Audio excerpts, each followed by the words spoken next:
talked about this before, and I wanted to capture this and share this with other people. Tell me about your concept of the perfect farm.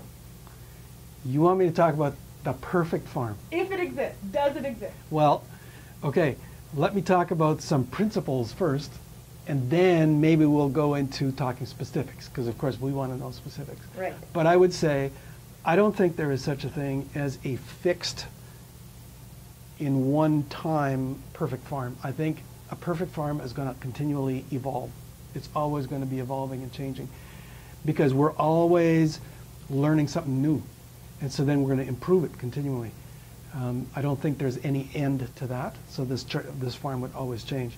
But this perfect farm is going to be based on ecological, biological principles.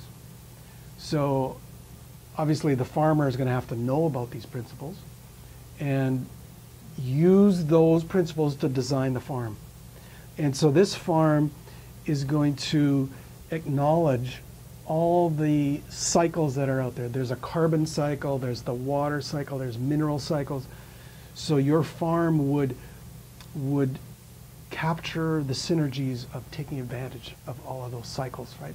And so your farm would not be linear, as most of our conventional farms are. They're linear. You put inputs in on one side, you sort of push, and you get outputs on the other side, and it's just a straight line. This farm would be complex. It would have diversity. There would be species interdependency, and because of that, it would be nonlinear. Okay. So this would also be a profitable farm, because farms have to be, or they can't sustain themselves. Farms have to be profitable. And I was thinking about this, sustainable agriculture. What is it? And so I try to define it for myself. You have to use your imagination a little bit to make it inclusive, but I would say sustainable agriculture is an agriculture that sustains the farmer indefinitely. That's as simple as that, right? Mm-hmm. So that addresses your question about economics. Of course this thing has to be profitable.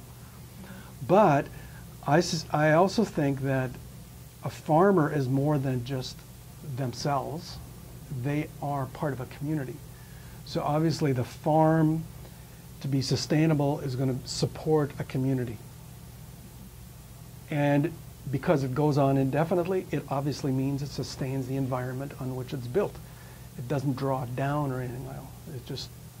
It maintains it. So this farm, this perfect farm, is also going to be resilient.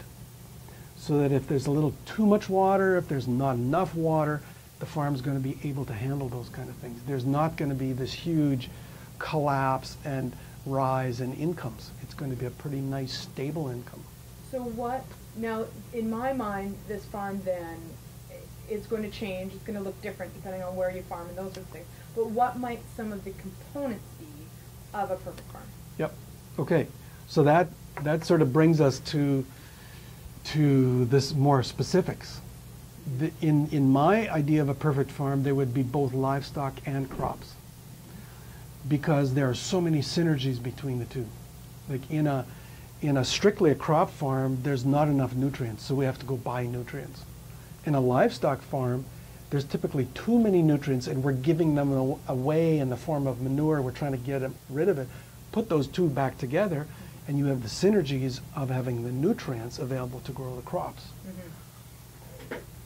Yeah. Now, but we also, and we've talked about this, that you're not necessarily suggesting, though, that every farmer become a rancher and every rancher become a farmer. Well, in the past, all farms were mixed farms.